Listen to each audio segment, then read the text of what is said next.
As a sports man கொரியான்னா இன்னைக்கு world ஸ்போர்ட்ஸில் அவங்க தான் நம்பர் 1. கொரியன் தான்.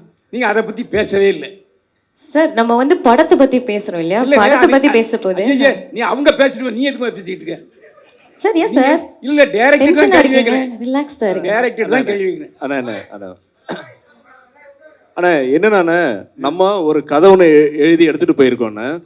அந்த பேக் ட்ராப்புக்கு இங்க K-டிராமா, அந்த K-டிராமால இருந்து ஒரு பொண்ணு இன்ஸ்பயர் ஆகி நம்ம ஊர் பொண்ணு இங்க இருந்து எப்படி கொரியா போனா அப்படிங்கிற ஒரு ஐடியாண்ணே.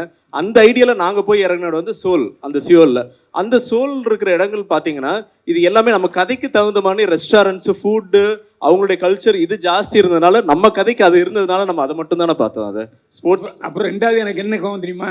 சொல்லுங்க. இங்க இருந்து போன தமிழச்சியை திருடியா காமிச்சிருக்கீங்க இல்லையாண்ணே? என்னன்னு அதில் பண்ற ட்ரெய்லர்ல பார்த்தேனே. என்ன பையில இருந்து விழுது பணம் எடுக்கிற திட்டல அது இல்ல. நம்ம இங்கிருந்து போன தமிழச்சி இவங்க இல்லையாண்ணே அந்த கேரக்டர். அது யாரு அது? அண்ணா நம்ம ஊர்ல இருந்து போனது செண்பவளம், அவங்க வேற.